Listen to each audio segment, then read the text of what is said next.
성탄은 온 인류에게 미칠 큰 기쁨의 소식입니다. 목자들에게 천사들이 나타나서 이렇게 말합니다. 보라, 내가 온 백성에게 미친 큰 기쁨의 좋은 소식을 너희에게 전하노라. 이 기쁨의 소식이 여러분 속에 충만하기를 원합니다. 여러분의 가정과 이 나라와 민족 위에 기쁨의 소식이 전해지기를 축복합니다. 이 은혜와 기쁨으로 올 한 해를 이제 잘 마무리할 수 있는 축복의 시간이 되기를 주의 이름으로 축복합니다. 오늘 사건은 AD 1세기경에 있었던 일입니다. 동방의 박사들이 별을 연구하다가 어느 날 갑자기 큰 별이 하나 떠오르는 것을 보게 됩니다. 동방은 어디냐면은 지금의 페르시아, 이란입니다. 거기에서부터 예루살렘까지 먼 거리를 별을 따라 오는데 적어도 2-3개월, 아니 2-3개월이 아니지요.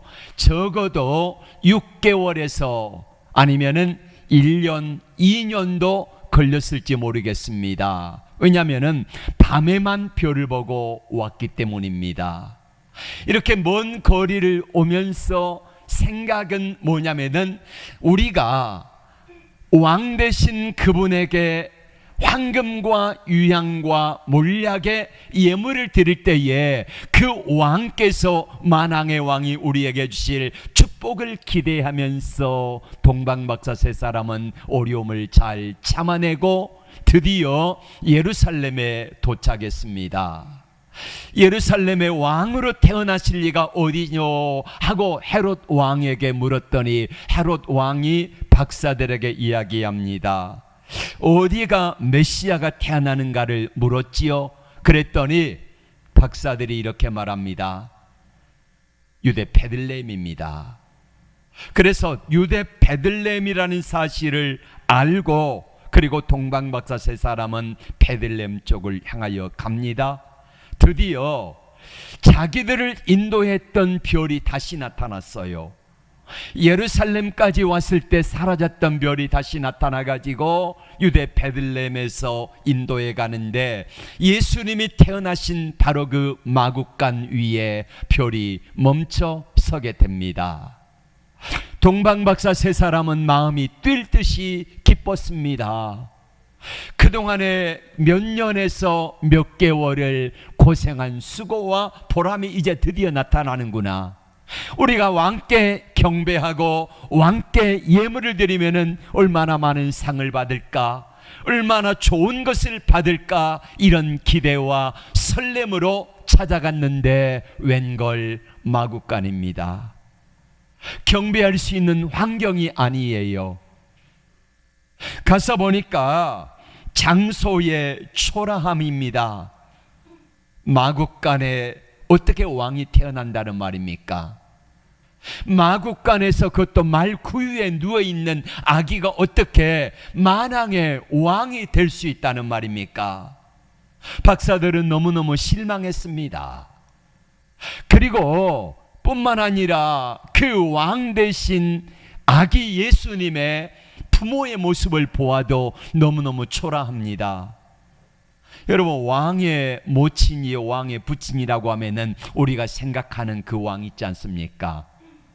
점잖고 풍채도 있고 고운 모양도 있고 풍기는 그런 모습이 왕의 부모다운 그런 모습이어야 되는데 마리아와 요셉의 모습 속에서는 그런 모습을 도무지 찾을 수 없었던 것입니다.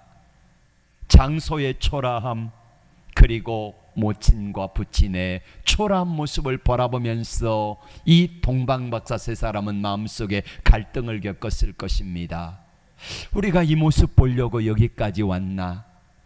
우리가 이 모습 보려고 이렇게 고생을 했나? 이건 아닌 것 같은데 과연 별이 우리를 제대로 인도해 간 건 맞는가? 이런 의심을 품으면서 저들은 생각을 했을 것입니다. 또 여러분, 왕이 태어났다고 하면은, 그것도 온 인류의 우주의 주인이신 분이 태어났다고 하면은 사람들이 와가지고 경배해야 되지 않겠습니까? 장소가 초라해도 상관없습니다.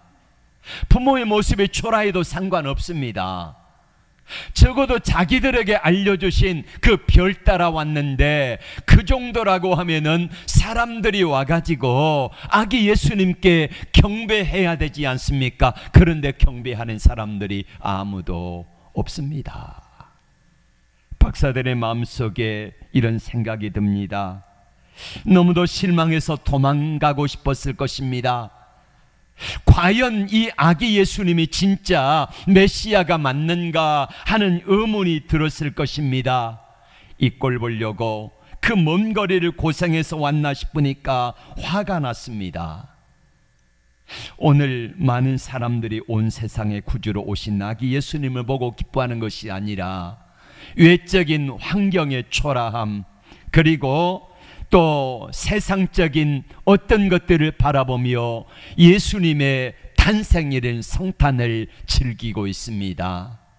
여러분, 많은 사람들이 온 세상의 구주로 오신 아기 예수님을 경배하며 기뻐하는 것이 아니라 성탄의 트리를 보고 캐롤송을 들으며 그리고 자기들끼리 생일 축하, 그러면서 케이크를 자르며 촛불을 켜고 그리고 축하한다고 선물을 주면서 그렇게 기뻐하고 있는 모습을 우리는 보게 됩니다. 과연 우리는 박사들처럼 말구유에 놓여 계시는 아기 예수님을 보고 경배할 수 있을까요? 우리는 박사들처럼 비록 모친 마리아와 부친 요셉의 초라한 모습을 보고도 아무도 와서 경배하는 사람이 없음에도 불구하고 우리는 아기 예수님이 이 땅에 오심을 축하하며 경배할 수 있을까요? 우리의 경배의 시간은 과연 어떤 모습으로 이 자리에 앉아 계십니까? T.S. 엘리엇이 쓴 시 중에 동방박사의 여행이라고 하는 시가 있습니다.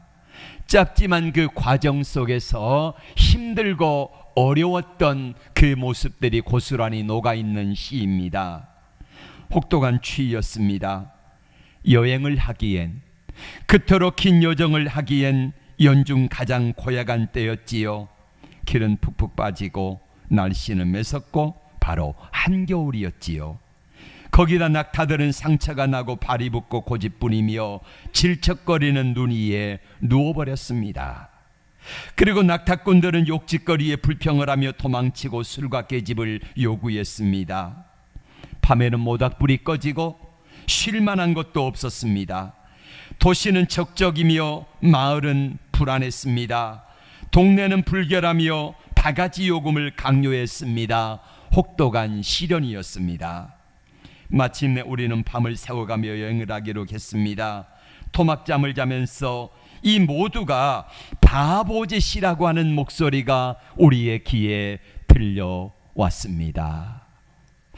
여러분, 큰 보상을 받기 위해 보배합을 들고 왔지만은 그 보배합을 열어서 아기 예수님에게 드릴 수 있는 그런 환경이 아니었다는 것입니다. 장소의 초라함도 있었고 부모의 모습이 초라했고 아무도 경배하는 사람이 없는데 자기들이 그렇게 수고하고 애써서 가지고 온 보배합을 열기에 너무나도 안 될 상황이었다는 것입니다. 그래서 박사들의 마음속에는 생각이 들었습니다. 돌아가야 하나? 우리가 별을 잘못 보고 왔나? 우리가 속았나? 이런 생각에 박사들은 돌아가고 싶은 생각이 마음속에 요동쳤을 것입니다.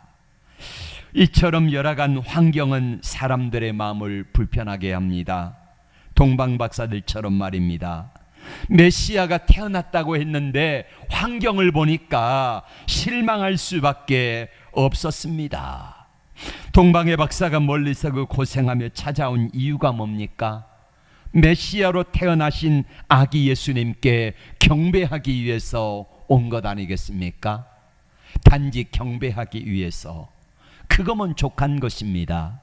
경배하러 왔으면 경배하며 돌아가면 되지 않습니까? 그런데 박사들의 마음처럼 우리가 아기 예수님께 경배하면은 아기 예수가 왕으로 오신 그분이 우리에게 칭찬과 존귀와 영광을 줄 걸로 생각했는데, 그거를 누리지 못할 거라고 생각하니까, 받지 못할 거라고 생각하니까 마음이 불편해서 돌아가고 싶은 것입니다. 오늘 우리가 성탄절 아침에 주님 앞에 예배자로 섰습니다. 우리의 경배는 어떤 모습입니까? 박사들처럼 받으려고 왔는데 받지 못하니까, 받지 못했으니까 우리의 마음이 불편한 건 아닌지요? 우리가 주님 앞에 예배를 드리는 이 예배의 모습이 받아야 되는데 받지 못하니까 우리의 마음속에 온전한 경배 드리고 싶은 마음이 사라지진 않는지 한번 되돌아봅니다. 믿음이란 어떤 환경 속에서도 경배하는 것입니다. 힘들고 어렵고 초라한 모습이고, 또 장소가 너무나도 초라하고 부모가 초라하고 아무도 경배하는 사람이 없어도 단지 왕으로 오신 그분에게 경배하는 것, 그것이 최고의 기쁨이 되기를 원합니다. 이 기쁨이 주어지면은요, 비록 삶이 힘들고 고단했고 어려웠고 그리고 장소가 초라해도 상관없습니다. 단지 경배하는 거 그 자체만으로도 즐거움이 때문입니다. 돈을 경배하는 것 아닙니다. 환경을 경배하는 것 아닙니다. 우리가 무엇을 바라는 것 때문에 경배하는 것 아닙니다. 먼저 주님 앞에 경배를 드리면은 만왕의 왕이신 주님께서 우리에게 모든 것들을 은혜와 복으로 채우실 것을 믿기 때문입니다. 그렇습니다. 만왕의 왕이신 하나님께 경배하는 것입니다. 예수님께 경배하는 것입니다. 동방의 박사들은 환경 때문에 경배를 포기하지 않았습니다. 부모의 초라한 모습을 보고 경배를 포기하지 않았습니다. 사람들이 와서 아무도 경배하지 않는다고 하는 그것 때문에 아기 예수님을 경배하는 일을 포기하지 않았습니다. 왜요? 오직 하나님만 경배하기 때문입니다. 왜 동방박사들은 열악한 환경을 보고도 포기하지 않았을까요? 하나님 앞에 경배하자 하나님께서는 동방박사들에게 하나님의 은혜를 베풀어 주셨습니다. 박사들은 아기 예수님을 볼 때에 야 초라하다. 박사들이 예수님의 부친과 모친을 바라보면서 꾀죄죄하다. 이 모습을 바라보는 대신에 박사들의 마음속에 하나님의 은혜가 임하니까 뭘 보게 합니까? 예수님이 이 땅의 말구유에 누워 계신 그 모습은 왕궁에 만약에 만왕의 왕이 태어나셨다고 하면은 박사들이 가가지고 경배는 할 수 있겠지요. 그러나 가난한 사람, 병든 사람, 연약한 사람, 그리고 목자 같은 사람들이 어떻게 가서 왕에게 경배할 수 있겠습니까? 이거를 생각나게 하십니다. 깨닫게 하십니다. 그래서 초라한 마국간에 태어났다고 하면은 그보다 낮아지는 사람은 없지 않습니까? 그보다 낮은 사람이 세상에 어디가 있겠습니까? 그러면은 그보다 낮은 사람들은 없으면은 세상의 모든 사람들이 만왕의 왕이신 예수님께 경배할 수 있지 않겠습니까? 이거를 박사들의 마음속에 보게 하셨습니다. 이처럼 낮아진 모습으로 오신 예수님, 그 예수님께 모든 사람들이 다 와서 경배할 수 있겠구나. 이거를 생각나게 하신 것입니다. 이거를 박사들의 마음속에 깨닫게 하신 거예요. 그래서 아기 예수가 말구 위에 있음에도 불구하고 그 누추함을 보는 것이 아니라 그 아기 예수가 말구 위에 누워있는 겸손한 곧 백성들과 함께 하시고자 하는 위대함을 보게 하시는 겁니다.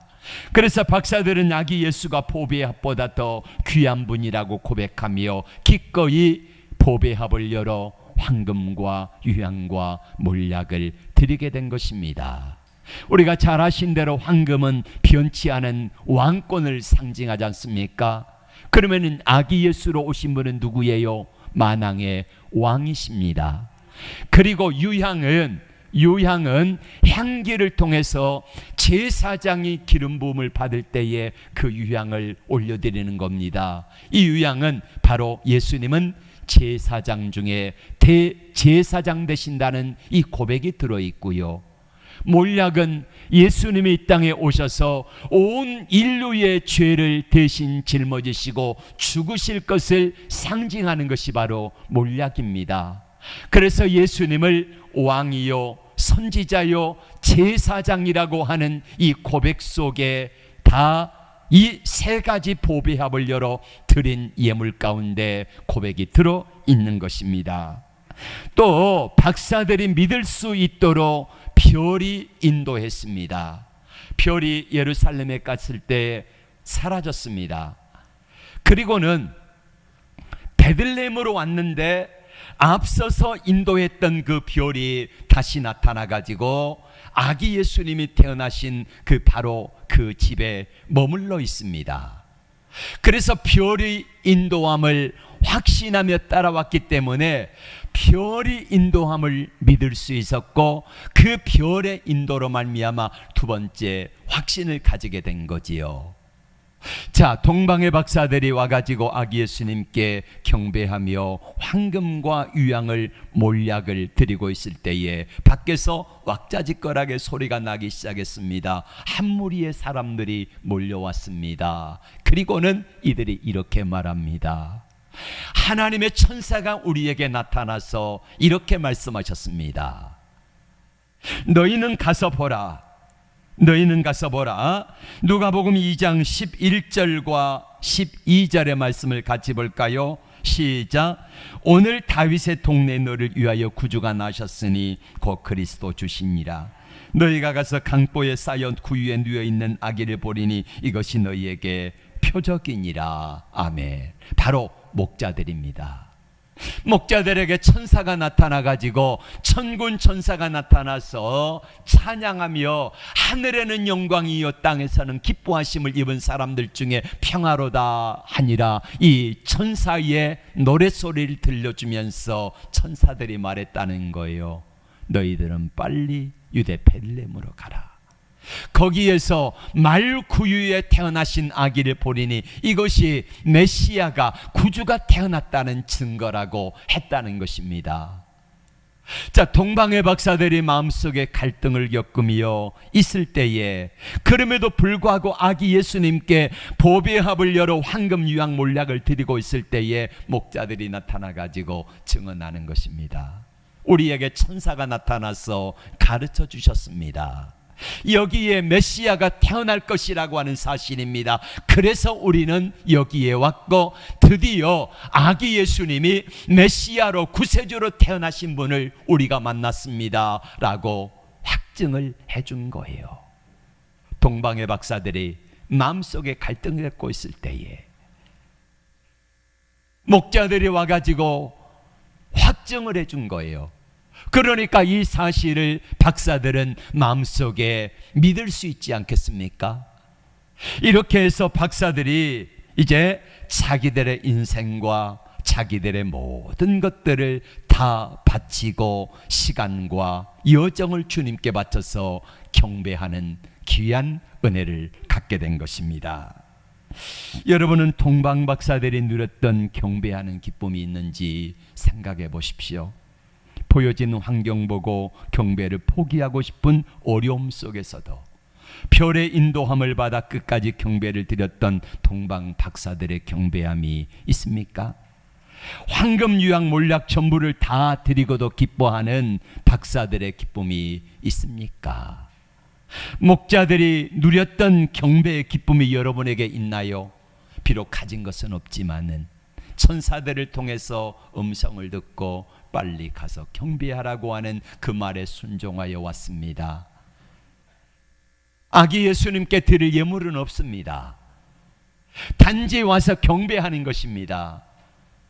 그런데 그 동방 박사들 뿐만 아니라 그리고 목자들도 우리 예수님이 이 땅에 다시 재림하실 그날까지 계속해서 많은 사람들에게 동방박사들의 이야기, 그리고 와가지고 경배했던 목자들의 이야기가 입을 통하여서 계속해서 전해지지 않겠습니까?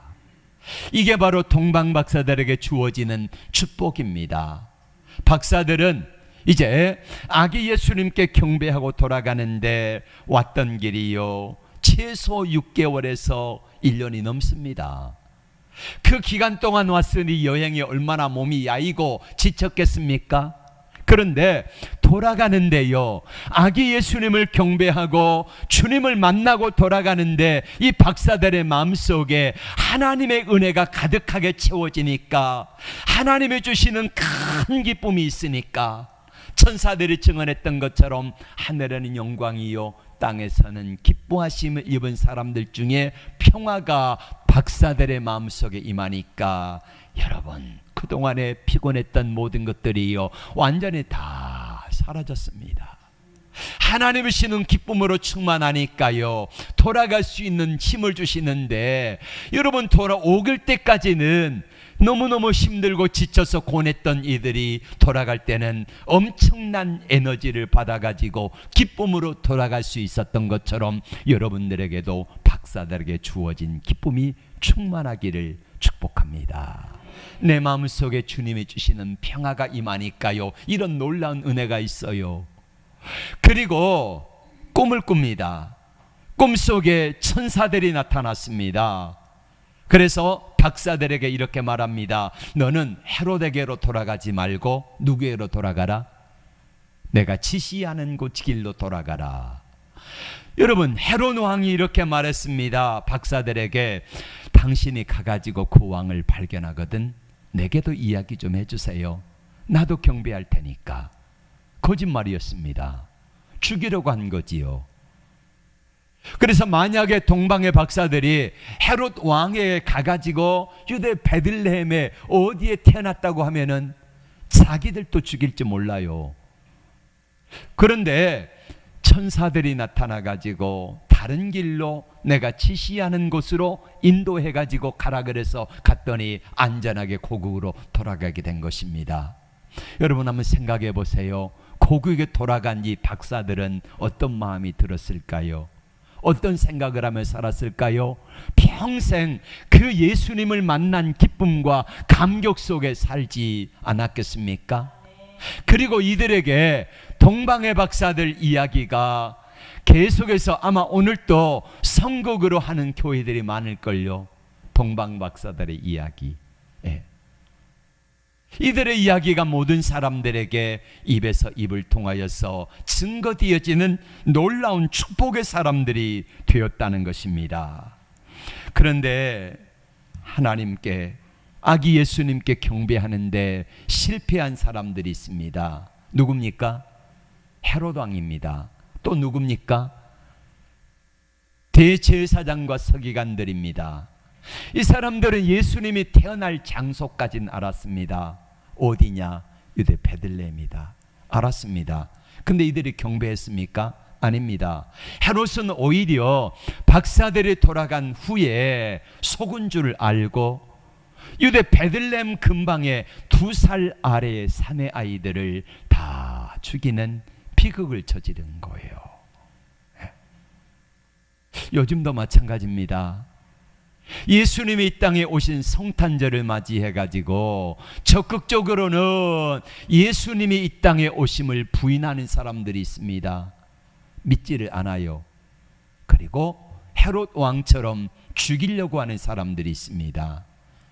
적극적으로는 이단들이나 아니면 타 종교인들이나 이런 사람들은 예수님을 믿지 아니함으로 말미암아 예수님을 인정하지 아니하니까 자기들의 삶 속에 예수님이 죽은 거예요. 없는 것입니다. 이런 삶을 살아가는 사람들이 있습니다. 그러나 소극적으로 대제사장과 서기관들과 바리새인들은 예수님이 메시아로 오심을 알았습니다.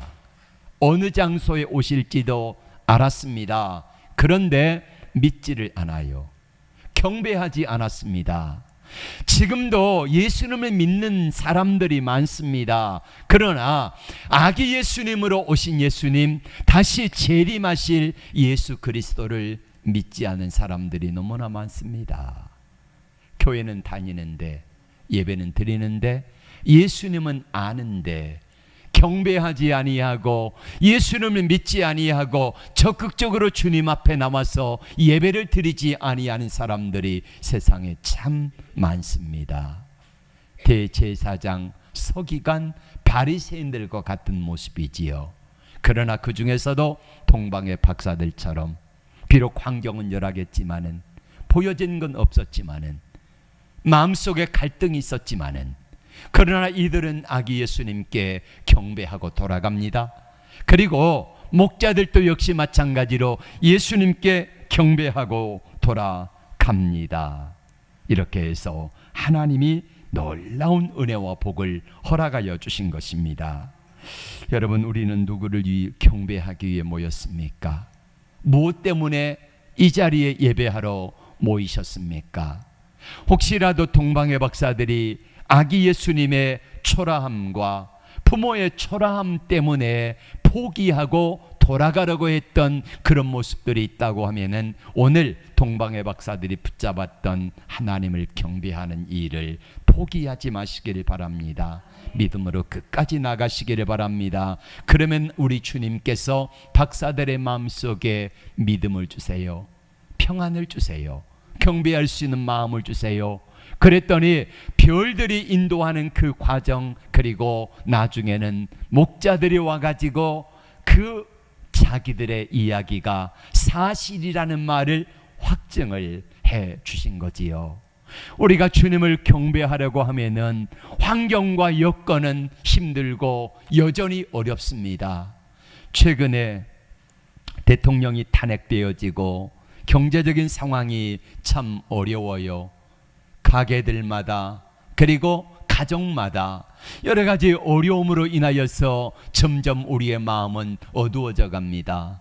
이런 상황 속에서도 빛으로 오신 예수님, 그리고 우리의 마음속에 평화와 기쁨으로 오신 그 예수님을 믿는다고 하면은, 비록 환경이 어렵고 힘들고, 그리고 우리의 삶이 고단할지라도 우리가 믿음으로 주님 앞에 나아가기만 하면은 우리 주님께서는 이 세상을 얼마든지 이기며 주님을 경배할 수 있는 힘과 능력을 우리에게 부어주실 것을 믿습니다. 그리하여 마침내 경배하고 돌아가는 기쁨을 허락해 주신 거지요.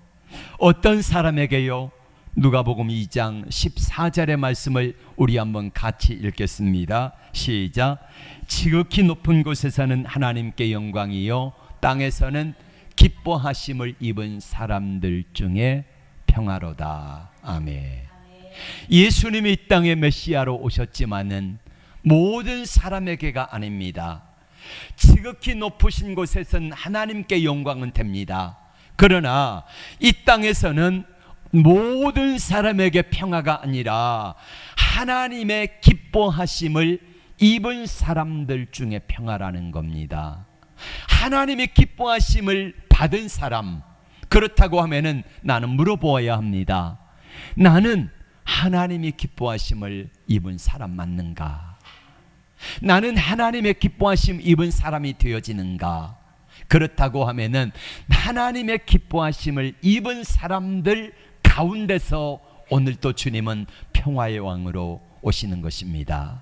여러분의 마음속에 예수님을 평화의 왕으로 모시고 그분의 주권을 인정하여 드릴 때에 주님이 주시는 놀라운 평화와 기쁨이 충만하게 임할 것입니다. 메리 크리스마스. 기도하겠습니다. 하나님 아버지, 이 땅에 오신 주님을